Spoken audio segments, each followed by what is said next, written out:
welcome to Ultra Instinct Tarot. My name is Andres, and I'll be the one taking care of you for this reading.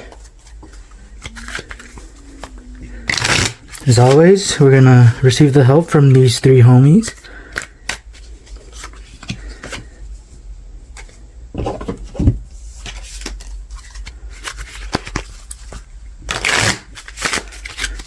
So, we're gonna channel our Ultra Instinct. And we are just going to go ahead and get started, Gemini, with politics. Interesting. So this card is all about the face that we put on when there's people around us. If you have a different face when you're by yourself than when you're with other people, then this is the politics that this card is talking about. It is the Seven of the Clouds, which is the Seven of Swords. We're pretty far down the Tree of Life in the victory sphere. Wherever there's a victor, there has to be a loser. Alright, this card says, do you recognize this man? All but the most innocent and sincere of us have a politician lurking somewhere in our minds. In fact, the mind is political. Its very nature is to plan and scheme and try to manipulate situations and people so that it can get what it wants. Here, the mind is represented by the snake, covered with clouds and speaking with a forked tongue. But the important thing to realize about this card is that both faces are false. The sweet, innocent, trust me face is a mask, and the evil, toxic, I'll have my way with you face is a mask too. Politicians don't have real faces. The whole game is a lie. Take a good look at yourself to see if you have been playing this game. What you see may be painful, but not as painful as continuing to play. Yes, this card to me is the ending of Monopoly, where it's just not fun, and it's obvious there's one winner, but the game still has to continue until they win it all, and you're just going round after round, just knowing you already lost, and it's not fun. Monopoly is not a fun board game, and that's the situation that this card reminds me of. That it's just not fun. So let's just play a different game. Good job, you won. Let's play a different game. This one isn't fun anymore. Doesn't serve anybody's interest in the end, least of all yours. So whatever you might achieve in this way will just turn to dust in your hands. Yeah, at the end it's not fun for anyone. Except for the one that's winning. But the bad thing is that it's only one person that has fun, while everyone else doesn't. So anybody who can be a good pretender or a hypocrite will become your leader politically, will become your priest religiously. All that he needs is hypocrisy. All that he needs is cunningness. All that he needs is a facade to hide behind. So this is also, like expecting you to act a certain way and them acting that certain way that they expect you not to act. But it's like, it's cool for you to do it, but when I do it, then it's wrong. So your politicians live double lives, your priests lead double lives. One from the front door, the other from the back door. And the back door life is their real life. Those front door smiles are just false. Those faces looking so innocent are just cultivated. If you want to see the reality of the politician, you'll have to see him from his back door. There he is in his nudity as he is, and so is the priest. These two kinds of cunning people have dominated humanity, and they found out very early on that if you want to dominate humanity, make it weak, make it feel guilty, make it feel unworthy. Destroy its dignity, take all glory away from it, humiliate it. And they have found such a subtle ways of humiliation that they don't come in the picture at all. They leave it to you to humiliate yourself, to destroy yourself. They have taught you kind of a slow suicide. Yeah, I see that especially too when people make fun of people for not wanting to be a slave. Like, sorry, I don't want to work for someone else for so much just to make barely enough. Yeah, you feel aloneness, so you're not surrounded by people that they feel that way, I guess. I feel you, Gemini. Thinking different from the people around you, and you feel like you have to hide yourself so that you don't get hurt. So when there is no significant other in our lives, we can either be lonely or enjoy the freedom that solitude brings. When we find no support among others for our deeply felt truths, we can either feel isolated and bitter, or celebrate the fact that our vision is strong enough even to survive the powerful human need for the approval of family, friends, or colleagues. Or celebrate the fact that our vision is strong enough even to survive the powerful human need for the approval of family, friends, or colleagues.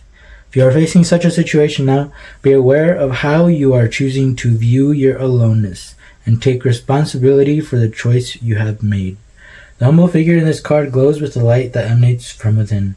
One of Gautam Buddha's most significant contributions to the spiritual life of humankind was to insist to his disciples, "Be a light unto yourself." Ultimately, each of us must develop within ourselves the capacity to make our way through the darkness without any companions, maps, or guide. Ultimately, you're gonna go through death on your own, so it's good to know to back yourself up, know how to back yourself up, and to be able to do certain things or be okay with certain things even though you're alone in your mind. Yep, it's more mind. So yeah, it's all in your mind when you're alone. Anything that happens, any stories that you're creating, it's all up to you to decide what stories you want your mind to be telling you. Are you gonna fight yourself? Or are you gonna learn how to be alone and not lonely? Because that's the cool thing about the swords, it kind of forces you, because it's easy to cut yourself if you don't know how to handle a sword. If you don't know how to handle your mind, it's easy to put yourself into a deep loneliness. So it's either keep getting cut with your own sword, or learn how to handle it, learn how to maneuver it, learn how to use it, learn how to share it. So the Five of Swords is about bullying, deceit, aggression, and this is all just in your head too. It's not outside aggression or outside bullying, outside deceit. It's you're doing it to yourself, is what this card is saying. Because you're already lonely, so you might as well learn how to be happy, since you got no one else to blame at this point now.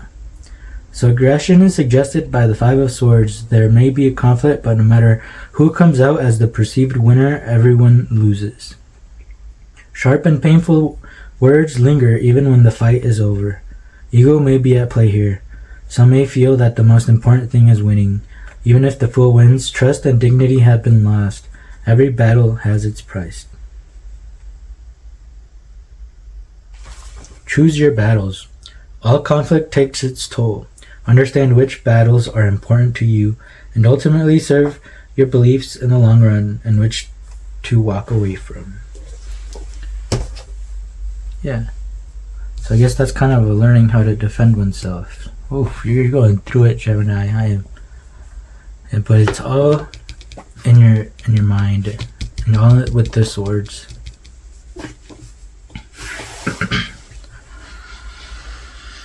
The Nine of Swords. The nightmare continues. This fighting won't stop.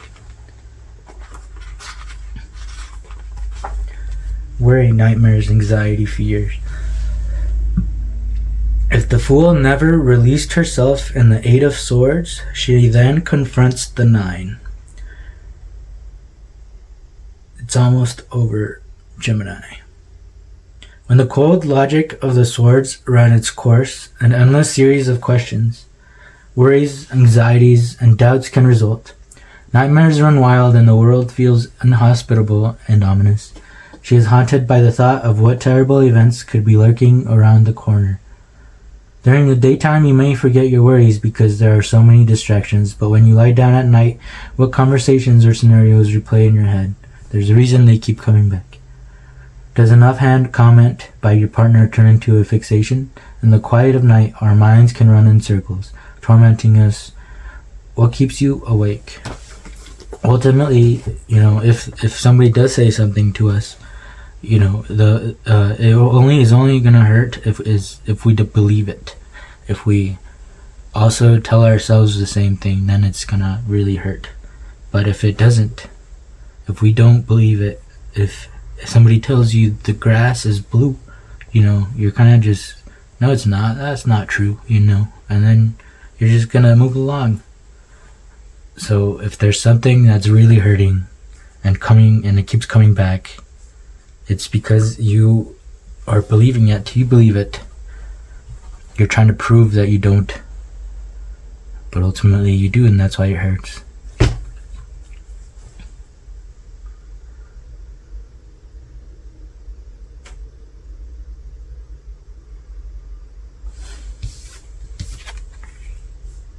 Nice. That pause brought us victory. The Six of Wands. Yes. After being caught in the swords for so long, we finally made it to the home. Ultimate home of the wands, where there's beauty of movement. I feel like it's the whole reason for movement is the Six of Wands. Oof, Gemini.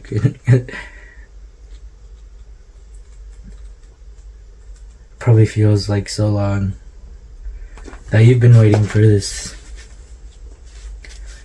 So the Six of Wands is called victory. The Six of Cups is pleasure. The Six of Swords is science. And the Six of Discs is success. All the sixes are wonderful cards. What gives? Are the 4 sixes special? Well, you bet they are. On the Tree of Life, Tifereth is the direct reflection of Cather, which is...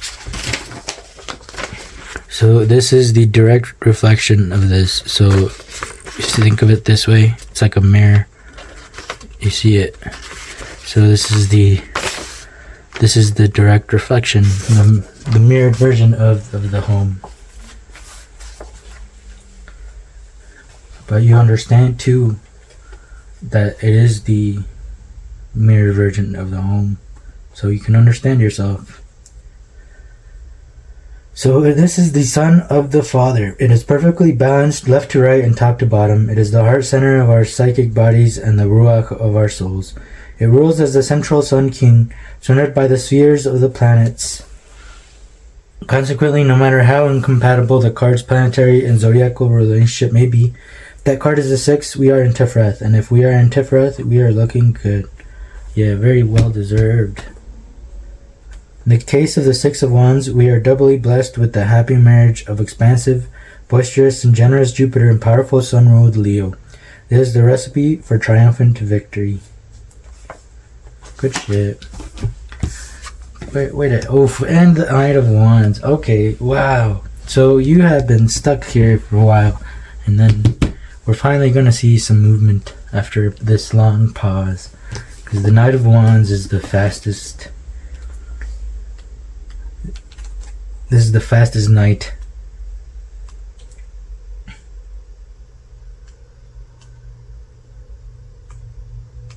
Yeah, this is all movement. So I think this is like the King of Wands. This is the Fire of Fire. Oh. Hi, Luna. Come on in. I had to let my dog in. Hi, baby. Hi. Hi. Yeah. Hey, she's a black dog that kind of reminded me of my dog. You're going straight to it, Gemini.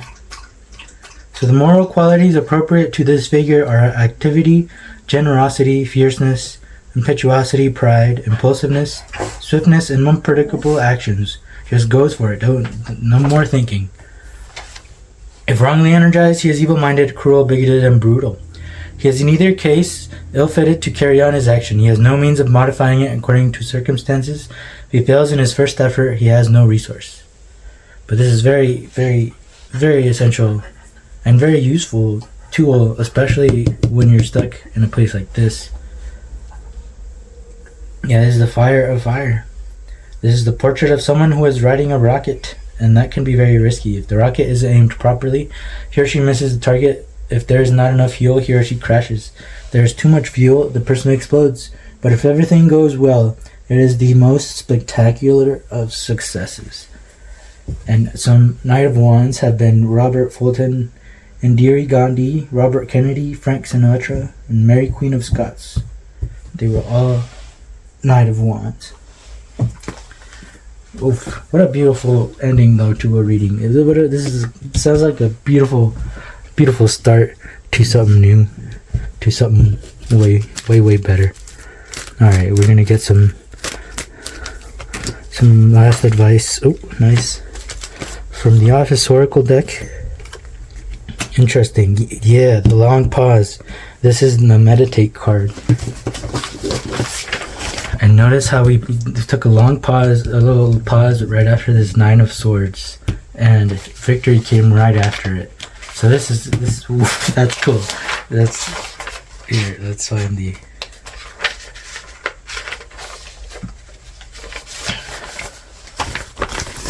So meditation. Meditate. Sit down somewhere comfortable and But if you're wearing a dress, cross your legs because nobody wants to see that. Meditate in whatever way is comfortable to you. Just remember the goal is to be quiet and listen. Note, I did not say to not think. Be receptive and watch. Watch what you have to say and watch how you react. Yeah. That's gonna lead you right to this victory and feeling like a Knight of Wands. Yep. Wow. That's so cool. Yeah, this is my alone card. This is literally aloneness. Your aloneness comes up again. Yeah, I can't be alone anymore. Andy, do you like being alone with me right now? No, this is horrifying. I don't like being alone with me either. Gemini, stop fighting your mirror. Before you do anything else, learn how to be alone and not lonely. If you are feeling lonely, face the loneliness. Don't run away from it. It's actually impossible to run away from it because you will always be with yourself. Remember, you are one. Be the one that you need. I promise you that if you face the loneliness, you might just find out that you're actually pretty cool to hang out with. Yeah.